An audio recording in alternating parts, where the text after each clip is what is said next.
And that's kind of like super hot water. I'm into it. Welcome back to the Community Garden, the platform that connects the dots with dope individuals that are planting seeds today for brighter, more fruitful tomorrows. I'm your host, George, Garden Boy G, and today in the garden is a special show. Okay, this is a very special episode, and we have a very special guest.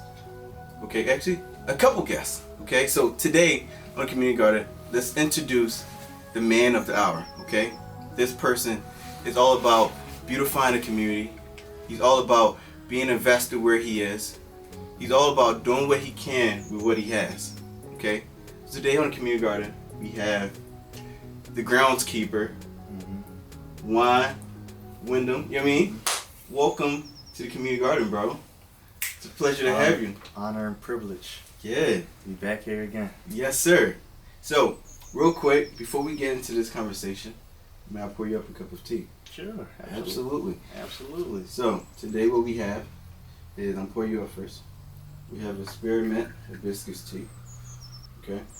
You know, honey, we do it straight. You mean we do it strong. You mean straight, strong, natural. No sugars. No sugars, no honeys. You feel what I'm saying? No GMOs. None of that. Alright, so Tea from the earth. let's toast up to the Community Garden.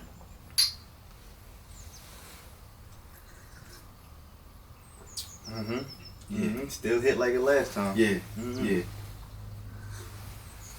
So, this ain't the first time we've been here. It's the pot. You know what I mean? But this is our first official episode of the Community Garden. So last time Juan was in the garden, we was at my crib.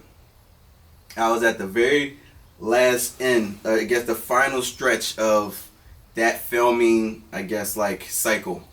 I had Juan come in. He ain't look, I mean, you a handsome guy, but you was a little rough that day. Yeah, I was a little rough. You was a little rough that day. I mean, but you've been working. Mm-hmm. You was doing, and you was also working on getting like grant money and all the other things.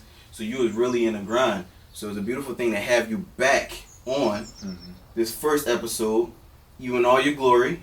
You feel what I'm saying? How you feel, man? How does it feel to be back again, but kind of in like a further space than where you were before? Well, first and foremost, it's a blessing to be here. It's a blessing to be back on here with you. Super excited that you were able to invite me back and give me an opportunity. So that was real big. But I feel amazing. Yeah. I feel amazing. Definitely the journey came to a nice ending point. You know what I'm saying? To like start again. Yeah. Start again. But I feel very well. Yeah. Well-being's intact. You look good, man. The beard looking nice, man. The beard looking nice. Thank you. All right, so we ain't here to talk about your beard. We here to talk about your journey. You'll be all day with that. Yeah, I know. I'm a little bit of a hater. I'm not gonna lie. It's a little bit of envy. You're not a hater. You're No, a lover. yeah, I'm a lover. Yeah, I don't throw hate, but it's a little bit of envy there because you got a whole lot on your face, and I ain't got nothing. So I don't know if it's genetics, right? It's genetics. Yeah, and I'm favored. Oh, so I'm not by the beard guy. I don't think I know him. I gotta connect with him. We have to. All right, that's off track. Okay, we're here to talk about your journey, right? So you are now the owner of a landscaping company that you started how long ago? About 2 years ago. 2 years ago. Yeah, I want to say about 2 years ago. So I was gonna stop you and say, let's not put like a time stamp on it. Let's just talk about what it means to you, right? Like, why start a landscaping company? Because where I started from my first job was doing community greening for a program in West Philly. Okay. First job, summer job.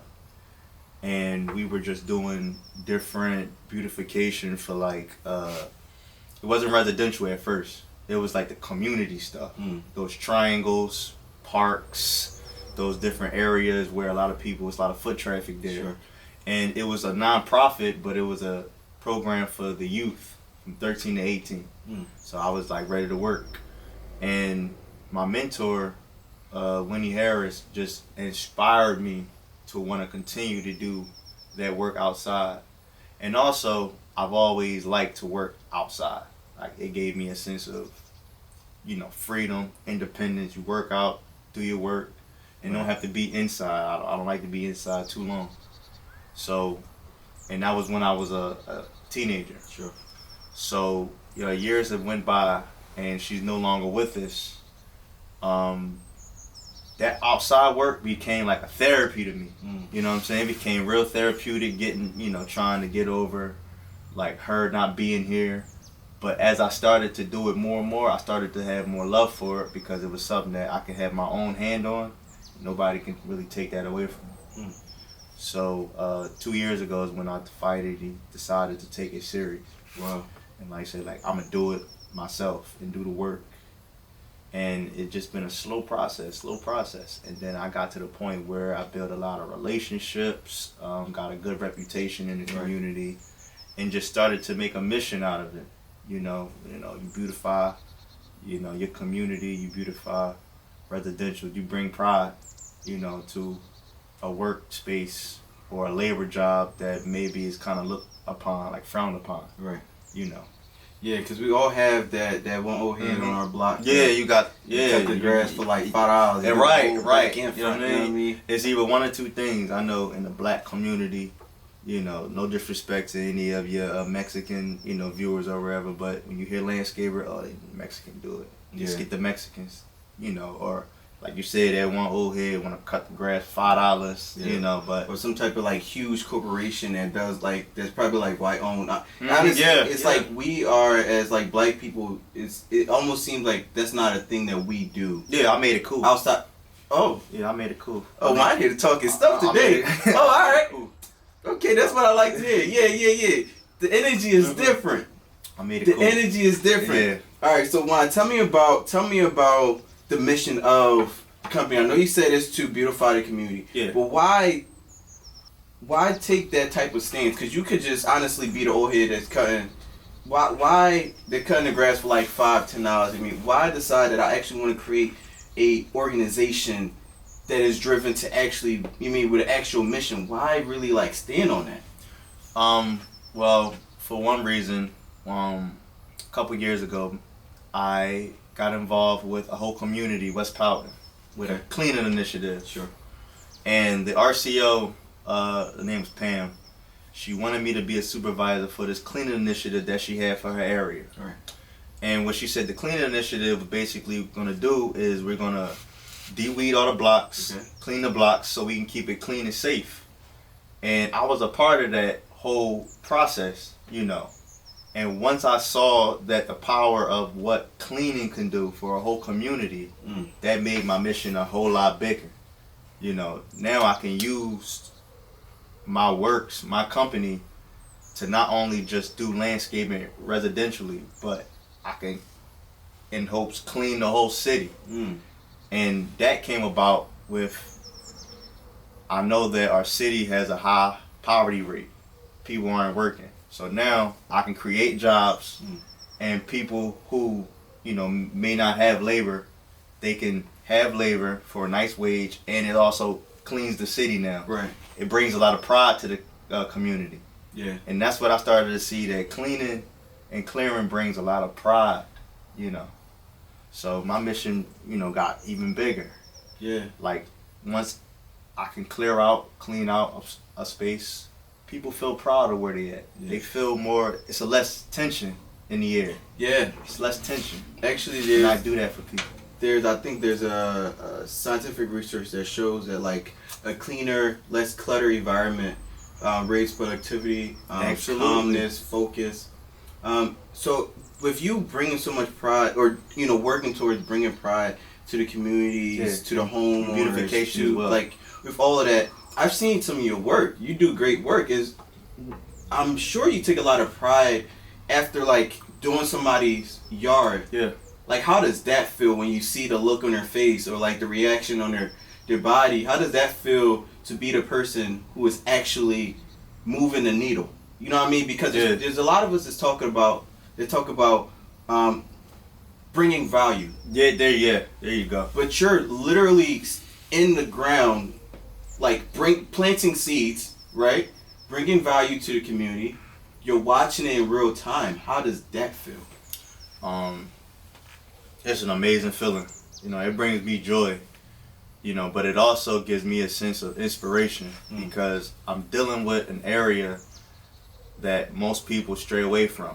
That outside community. People love inside, the interior, but we don't focus on the exterior. So for me to be able to do that and love what I'm doing, it brings a sense of more community. First of all, when I do a yard, I do it on a standard. My mentor had a standard of how she did it. So I'm basically bringing her standard into people's yards.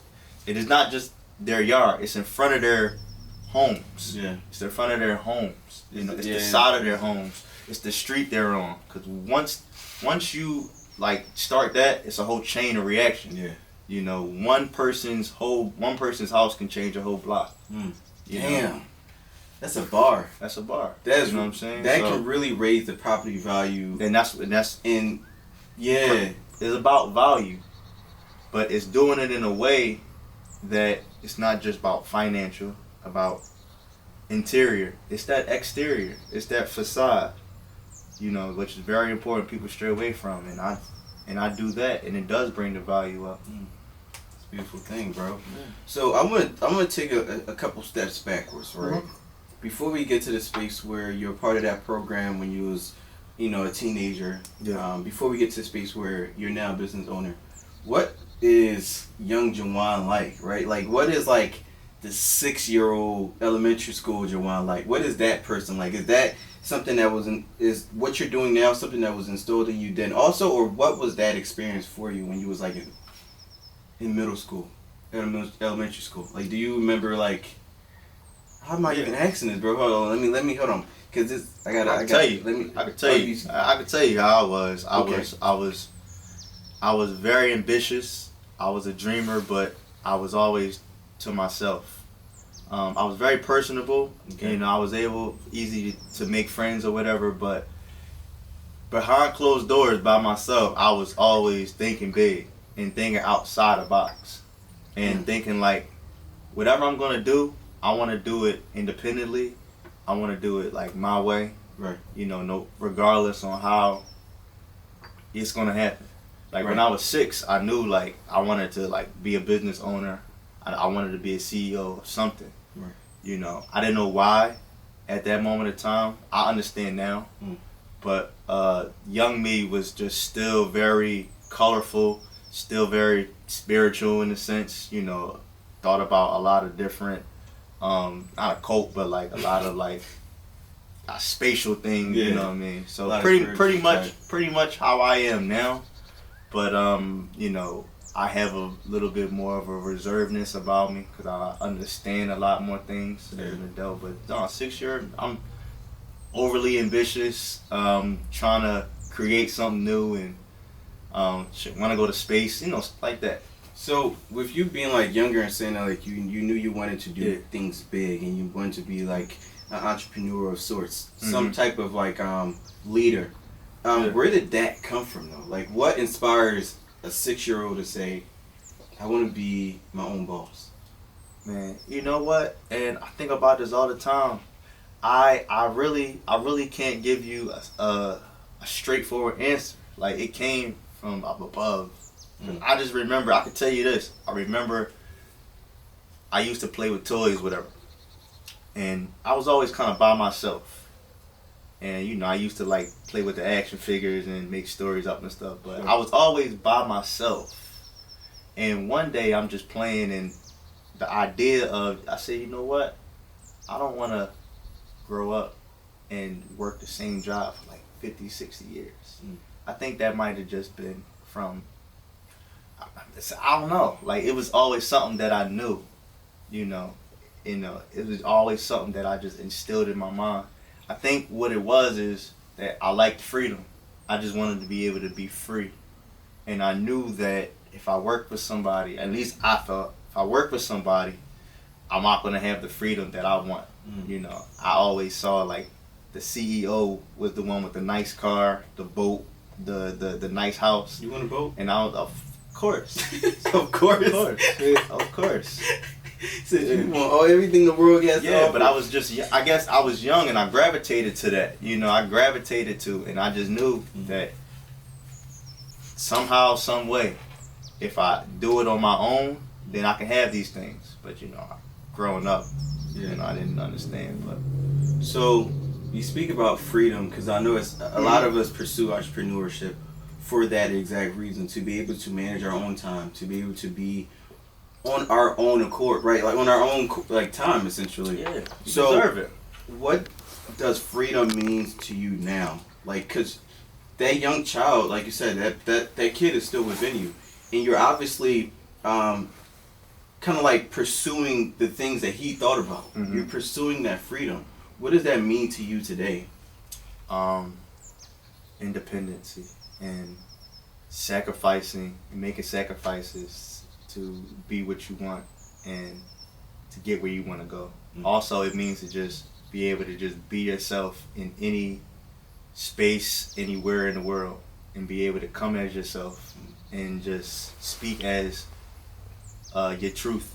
You know, speak as who you are, and not feel obligated to change. You know? So you're talking about more of like an internal freedom. Yeah, like just being able to maneuver where you want to go, live the way you want to live, and be like what you want to Be be. who you want to be. You know. Yeah. That's a beautiful thing. I think even for myself, pursuing entrepreneurship, pursuing business ownership, It's hard though. it's a challenge. Takes sacrifice. Is a serious challenge, because you have to realize that in order for you to sustain a company, a business, you have to be authentic. Mm-hmm. Like, I think that's what I'm learning. Like, I'm not like, I don't think of myself as like somebody that like pretend to be anything that I'm not. Yeah. But I do have pride and a sense of identity that hasn't always been true because of the struggles that I'm reading. Even for yourself, I'm sure. Yeah, You know what I mean? dig that. There's pride that comes with who you are that may be actually like overshadowing who you truly are. So like the work for me has been kind of like knocking down those walls of what I think I am, what the world tells me I am, what my friends, what my family, what everybody around outside of this internal being is saying to me who I truly am. Because I believe even for like a brand like this, and even for what you do, which is a nature community based type of thing, it's all about about loving it. Yeah, about loving it. It's about loving it. I learned that at a very old age. Not older. Old age. I'm not I'm like, Jamon, you only. Yeah. I mean, listen. But what you're saying, you're Depends on recently learning. Depends on who you ask. They'll say I'm old. Depending on who you ask, but Yeah, it's something that takes time, bro. yeah, like really like loving what you do, you know, and not looking at it as you're obligated to do it for a reason. Yeah. You know, as an adult, as anybody, not even just an adult, you gotta work. You gotta work. You gotta serve in some type of way, form, or fashion to live. But if you make the sacrifices and you invest in yourself, somewhere down the line, you'll get that back. You know what I'm saying? For sure. I gotta touch on that part because I love that you say you have to serve. I think, that's a key point that a lot of people, even in I think particularly in our generation, serving is a thing that we don't really, I don't think we fully have a good hold on. Like understanding that to get anything in this life, to be anywhere in this life, you have to serve. Like, because the universe is only going to give to you what you give to it. The same way with people. Your community is only going to give and support you and be there for you if you're being there for them. Yeah. If you're serving them. Serving is such a key thing, bro. I'm a servant of this, just of what I do, of this world. I always look at that. And you tell any entrepreneur that, you know, if you want to be successful in what you do, the reward that you're gonna get is from the service that you provide. Right. You know. I love that, bro. Even if you look at it as you are the head, the top guy, boss, or whatever you want to call yourself, but in order to get where you have to go, you have to have a service of some sort. And once you find that service, and if it may align with what you do, then you will be successful. Serving is huge, bro. Serving is huge. It's a beautiful thing, man, to be able to be a part of your journey. You know what I mean? As you are a part of mine. As I stated, Juwan is not the only guest on or here today. I mean, behind the camera we have Blue. You mean who's my cinematographer? The whole gang. The whole gang. We got the gang. I got squad. Breezy over here, who is my brand manager. You know what I'm saying? Like this whole thing. I shouted Bree out last time. You did. I did.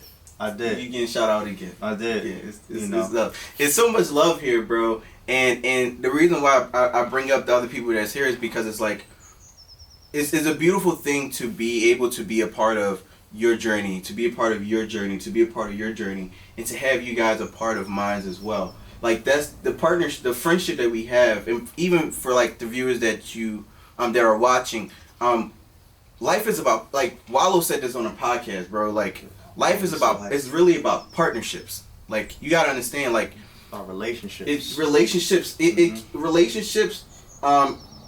It has to lead to, like, I think for it to be really sustainable, it has to lead to partnerships. So where I'm bringing value to you, I'm helping you grow in some way, shape, or form. Whether it's just by giving you advice, whether it's about being there physically, whether it's about whatever it is, it's about being able to bring value to someone, as well as them bringing value to you. Our generation, I think we have a hard time understanding that, like, we have to bring value. Like, value is so important. Like, value of like, just being able to bring something to the table. Yeah. You feel what I'm saying? Is super huge, bro. And I'm grateful that you guys are a part of this experience for me. You know what I'm saying? Like, I'm really grateful for you all for being here. Like, yeah, you giving it this, like you do what you do because you're giving. You know, this is not something that you're trying to receive. Yeah. You know, us being here is something that, you know, that you're giving us. You kind of give it back to us. You know, as a friendship, as a, you know, whatever you want to call it, brotherhood, sisterhood, or whatever. You know what I mean? So it's a beautiful thing, bro. It's a beautiful thing. Before we get out of here, Juan, I want to ask you, with the year coming, it's literally just beginning. Yeah. We have so much more to go within this year. What is your vision for yourself? Like, I'm not asking you where, like, you would like to be. I'm not asking you where you hope you'll be. Where do you see yourself in the next 3 years, bro? 3 to 5 years. Where do you see yourself? Where do you see it going? To the top. All right, you gotta give me a little more. You know, honestly, you know. Come on, to the top. Yeah, to the top. But no, what I see it doing is bringing that inspiration and that, like you said, that value to, I believe, to a city that I was from, to to a broken city. You know what I mean? To a poor city, and then being able to have a new sense of pride in a place. It's kind of like giving back. You know, in the next 3 years, really, I plan, or I see myself just growing as much as I can and being able to reach as many people as possible. But like, you know, that's it. In self-development and just being a better version of myself, you know, every year, and just constantly improving and being uncomfortable and traveling a lot, you know what I'm saying? But really, just however long it takes, just keep working toward until that vision manifests. You know, next 3 years, when I be almost 30 years old, you know, I'm trying to put a ring on something and start a family. Yeah. You know what I'm saying? trying to start a family. Like, take your time, brother. I said 3. Yeah, you definitely. I said 30. You get. I'm yeah, 30. That's Ain't good, no more time. Yeah, you got a lot. No more time. Yeah, that's definitely take your time. But you know, it's just trying to, because I believe that's a whole new sense of journey. Being. There's a whole different type of being. You know. Yeah, that's something. Yeah. So I see that for you too. Yeah. I see that. I think you're a phenomenal dude, bro. Thank you. Honestly, I do believe in you. Like, and that's why I do what I can to support your growth in regards to your company, in regards to yourself, because I truly do believe in your ability to bring to life whatever it is that you decide you want to. You can do it. You really, really can. We can. You know, Absolutely. But right now we're talking about you. I have a hard time accepting like really, really good things from other people. Like what do you mean? Kind words or like compliments? Compliments and things. Yeah. Why? It's challenging. No, this ain't about me. I'm saying for you. Sorry. Thank you for saying yes, we will, but I'm saying specifically you. Because this moment right now, this is about you. It's about your journey and your growth. And I want you to know that I really, really see it for you. Yes, all of us, but specifically, Jawan, for you, I really, truly believe that anything, literally anything, you decide that you want to do, you can do it. And I'm sure you know that, but I'm saying that to you face to face, brother to brother Juan. I really, truly believe in you. And I'm going to support you as much as I can. Because you really can do it, bro. The vision that you have to beautify this city is genuine. Yeah. It's coming from a place that is installed, like it's coming from the universe. It is. It is gonna be. It is, and it's gonna be a very easy thing to do. The hardest part about it is just people understanding on why. Mm. The hardest part is the cleaning is the easy part. The hardest part is getting everybody to understand why I'm doing it. Mm. So explaining to them that why. That's gonna be the hardest part. People don't. You know. Yeah, it's expressing that why and making the vision very clear for people to be able to consume it. Yeah. But you're on your way towards there. My last question for the audience, this is for them, okay? If you could take if you could take a rocket ship to the past, okay, and visit, I believe I asked you this on the last joint. Not a time machine? Time machine, yeah, rocket ship, time machine, time rocket. If you could take a time rocket to the past and visit any version of yourself from 0 years old to 26, 27, what version of yourself would you visit? And what would you say to that individual? You only got 1 minute with that person. What would you make sure that you say to that person in that 1 minute?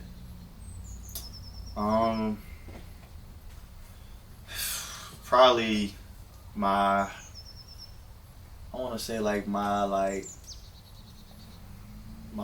12-year-old self.